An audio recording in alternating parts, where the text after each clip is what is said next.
your favorite shopping destination, Value Zone Hypermart. ఇప్పుడు మన అమీర్పేట్ లో పిల్లర్ నంబర్ 1081 వద్ద.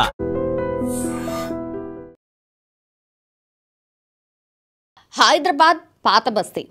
ఇక్కడ ఏదైనా జరిగితే నిజంగా ఒక సెన్సేషన్ వార్తలాగానే ఉంటుంది.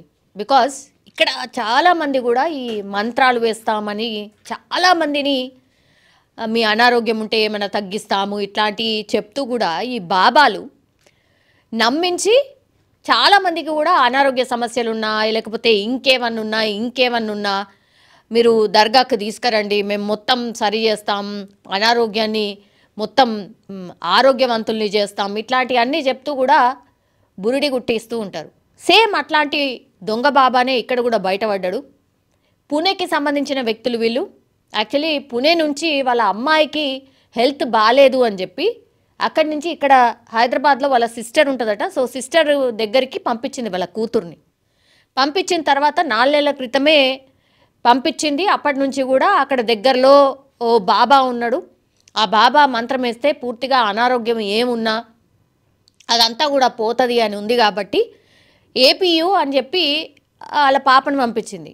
రెగ్యులర్గా ఇంటికి వచ్చి ఈ బాబా రకరకాలుగా మంత్రాలు వేస్తూ పూజలు చేస్తూ ఈమెకున్న అనారోగ్యాన్ని పోగొట్టే ప్రయత్నం చేసిండు. అంటే దగ్గర ఈ దొంగ బాబా నమ్మించిన తర్వాత ఏం చేసిండు, ఇట్లా కాదు ఇక్కడ అయితలేదు, దర్గాల్నే ఉంచి ఆమెకు పూర్తిగా ఒక 2 రోజులో 3 రోజులో డిఫరెంట్ పూజలు చేయాలి, మంత్రాలు వేయాలి, కాబట్టి ఈ అమ్మాయిని ఇక్కడే దర్గాల్ని వదిలేయండి, పూర్తిగా ఆరోగ్యవంతురాలై వస్తుంది అని చెప్పి నమ్మించి ఈ ఫ్యామిలీ మెంబర్స్ ఎవరిని లేకుండా చూసి ఆ అమ్మాయిని మాత్రమే దర్గాలే పెట్టి ఈ మంత్రాలు వేస్తామని చెప్పిండు. వాళ్ళందరినీ కూడా పంపించేసిండు అనేది ఒక స్టోరీ కాదు. యాక్చువల్లీ మాకే తెలియకుండా మా అమ్మాయిని అక్కడి నుంచి తీసుకెళ్ళిపోయిండు. మేమందరం కూడా మా అమ్మాయితో పాటు వెళ్ళినాం. కానీ అక్కడి నుంచి మా అమ్మాయిని అసలు అతను తీసుకొని వెళ్ళిపోయిండు, బాబా తీసుకొని వెళ్ళిపోయిండు అనేది ఈమె వర్షన్. మరి ఎగ్జాక్ట్లీ ఏం జరిగింది ఏంటి అనేది కూడా పోలీసులు తేల్చే అవకాశం అయితే ఉంటుంది. కానీ తీరా చూస్తే ఈ దొంగ బాబా ఏం చేసిండు అంటే పూర్తిగా ఈమెను ట్రాప్ చేసిండు. ఈ పిల్లని ఎవరైతే అనారోగ్యంతో ఉన్నదో ఆమెను ట్రాప్ చేసిండు. అసలు అనారోగ్యం ఉందో లేదో కూడా అర్థం కాని పరిస్థితి. ఎందుకంటే అనారోగ్యంతో ఉన్నదనుకోండి సపోజ్, ఇప్పుడు ఏం చేసిండు ఈ బాబా, లాస్ట్కి వస్తే ఆ పిల్లని మాయమాటలు చెప్పి పెళ్లి చేసుకున్నాడట. పోలీసులు ఇది నిర్ధారణ చేసిండు.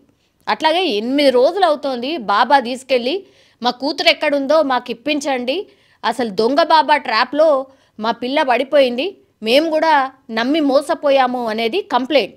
తీరా చూస్తే ఎంక్వైరీ అంతా చేసి అసలు ఈ బాబా ఏంది కథ ఏంది అంతా అని చూస్తే బాబాకి ఆల్రెడీ పెళ్ళై 2 పిల్లలు ఉన్నారట. ఇప్పుడు ఈమెను కూడా ఈ అనారోగ్యంతో వచ్చిన పిల్లను కూడా మ్యారేజ్ చేసుకున్నాడు. ఆ తర్వాత మధ్యలో ఆమెతోనే ఆ పిల్లతోనే ఫోన్ చేయించిండట, మీరు నా గురించి ఆలోచించకండి, వెతకకండి, ఎందుకంటే నేను మేజర్ని, నా ఇష్టంతోనే నేను ప్రేమించి ఈ బాబాని వివాహం చేసుకున్నాను అని వాళ్ళ బిడ్డతో చెప్పించిండట. ఆ తర్వాత సరే నువ్వు ఎట్లున్నా మ్యారేజ్ చేసుకున్నావు కదా రామ్మ మేము చూసుకుంటామనే మాట కూడా పేరెంట్స్ చెప్పినా ఆ తర్వాత నుంచి ఆ పిల్ల టచ్లోకి రాలేదట. అసలు ఆమె ఏమైపోయిందో ఏందో కూడా తెలియట్లేదు అనే మాట ఇప్పుడు పేరెంట్స్ అయితే చెప్తున్నారు. అట్లాగే పోలీసులకు కంప్లైంట్ చేసినటువంటి సిచ్యువేషన్. ఇప్పుడు ఈ దొంగ బాబా గురించి వెతికే పనిలో పడ్డారు పోలీసులు. ఇంత ఘోరంగా అంటే బాబాలు ఇట్లా మంత్రగాళ్ళు లేరు, ఉండరు, వాళ్ళతోని ఏమీ కాదు అని ఎన్నిసార్లు ఎన్ని అవగాహన కార్యక్రమాలు కల్పించినా ఎన్ని ఇన్సిడెంట్ అయినా ఇంకా మోసపోయే వాళ్ళు ఇట్లా ఉంటున్నారు కాబట్టి మోసం చేసేవాళ్ళు పుట్టుకొస్తూ ఉన్నారు. ఇది మరో ఎగ్జాంపుల్. పాత బస్తీలో జరిగినటువంటి ఇన్సిడెంట్ కానీ యాక్చువల్లీ అత్తాపూర్ పిఎస్లో వీళ్ళు కంప్లైంట్ చేసిర్రు. ఎందుకంటే ఈ దర్గా అనేది అత్తాపూర్ పిఎస్ పరిధిలో వస్తుందట. ఇప్పుడు అత్తాపూర్ పిఎస్కి సంబంధించిన పోలీసులు రంగంలోకి దిగి ఈ దొంగ బాబా ఎవరు, అసలు ఈయన ఇంకెవరినన్నా మోసం చేసిండా, అసలు ఇంకేం జరుగుంటుంది, ఈ అమ్మాయి ఎక్కడికి వెళ్ళింది, ఎక్కడుంది అనేది కూడా పూర్తిగా వెతికే పనిలో అయితే పడ్డారు. చూడాలి ఈ కేసు ఏమవుతుంది ఏంటి అనేది. బట్ ఇట్లాంటి బాబాలను దయచేసి నమ్మకండి, మోసపోకండి అని మరోసారి అయితే పోలీసులు రిక్వెస్ట్ చేస్తున్నారు. నిజంగా ప్రస్తుతం ఉన్నటువంటి సమాజం దేనికి ప్రయారిటీ ఇస్తుంది? ఆర్థిక సంబంధాల చుట్టూ మాత్రమే తిరుగుతుంది. మళ్ళీ ఎన్నికలంగానే చాలా విరక్తి కలుగుతుంది. మంచి అనిపిస్తుంది కదా, లేడీస్ కూడా ఛాలెంజింగ్ జాబ్స్ చేసినప్పుడు చాలా బాగుంటది. ట్రాఫిక్ అసిస్టెంట్స్ గా నియమించిన ట్రాన్స్జెండర్స్ అందరితో సాల్యూట్ చేయించుకుంటున్నారు. ఫుడ్ డెలివరీ ఇవ్వటానికి వెళ్ళినటువంటి డెలివరీ బాయ్ అనిల్ పై కళ్ళ ముందు